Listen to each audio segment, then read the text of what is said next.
Mary Rose, kailanman di kita pagtataksilan. Suot mo ang singsing na to at pagkaingatan bilang tanda ng aking pag-ibig at katapatan.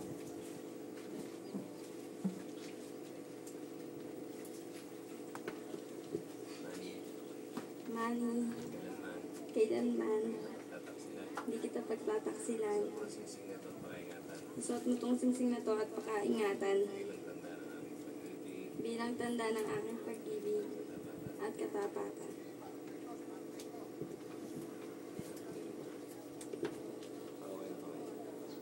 Ama naming mapagkalinga, pagpalayan mo si Manny at si Mary Rose na pagbigyan ng kahilingang makamit ng kaloob ng pagkakaisa sa pagmamahal at sa pagkakaroon ng ligaya sa kalangitan kaysa ng kanilang mga supling at mamahal sa buhay. Bilang tagapagpatunay ng saligang batas ng Pilipinas, pinagtitibay ko at binabasbasan ang pagtatalim puso ni Manny at ni Mary Rose at kay kikilalanin bilang Ginoo at Ginang Manny Sibilia. Manny at Mary Rose, ngayong kasal na kayo, sana maging tapat kayo sa isa't isa. Huwag kayong padadalas tukso. At alam niyo, ang kasal ay hindi nakukuha sa luho o rangya para maging matagumpay. Sa inyo nakasalalay ang tagumpay ng kasalang ito, ang tagumpay ng inyong pagsasama. Nandiyan ang inyong mga ninang at ninong na pwede nyo hinga ng payo bilang mga pangalawang magulang. At sana palakihin din natin bilang mabuting mamamayan ng ating mga magiging anak. At bilang mga pangalawang magulang ng mga batay kakasal, hinga natin ang konting short message po para sa mga bagong inaanak, ang mga ninang.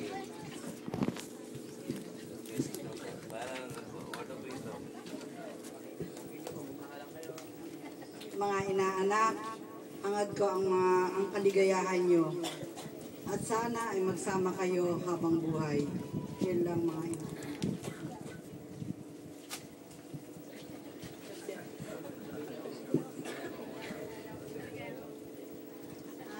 Sabi ko lang ay sana ay huwag muna kayo mag-aanak. Kasi bata pa. At maging maligaya kayo sa inyong kasal.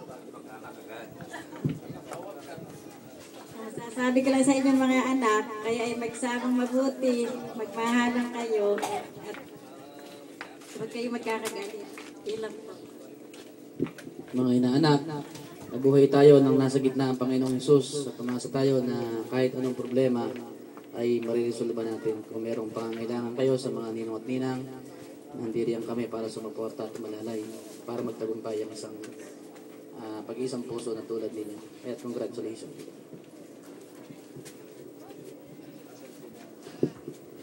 Ayun, nadinig mo yung payo sa inyo ng mga ninang at ninong. Salamat po sa mga ninong at ninang. Sabi nga, pag-aasawa, hindi parang kanin susubo na pag kayo napasa inyo luluwa. Ito yung panghabang buhay niyong pananagutan, panghabang buhay niyong sinumpaan sa isa't isa.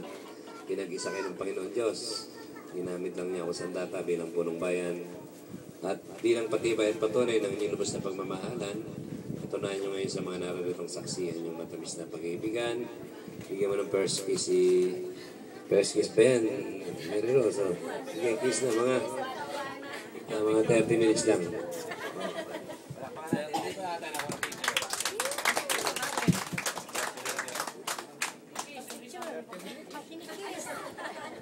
Oh, kiss.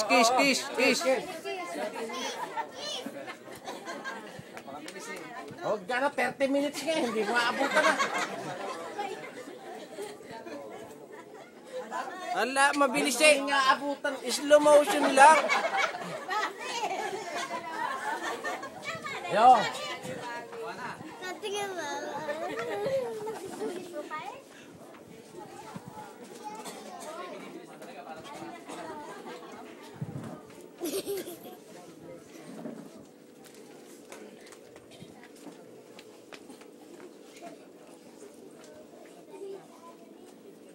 Kakaway kayo sa camera, oh.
Sige, diretso. Ba't ayaw niyong sindihan ng ano?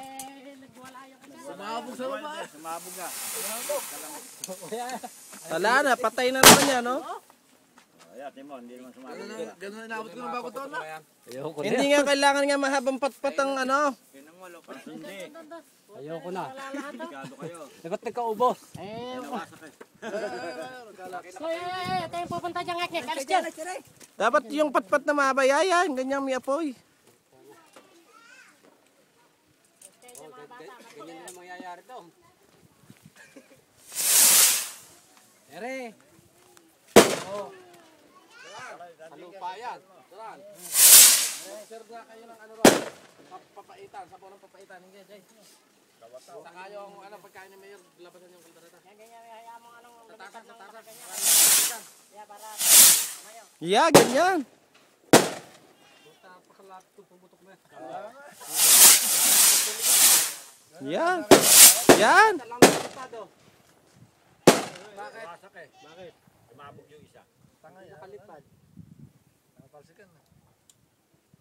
Kasi jar yung pantirar yan. Yung apoy talaga ang pangkana. Ayun pa, oh. Yung dalawa, oh. Kaldereta na. Yan, ano muna yan. Sige.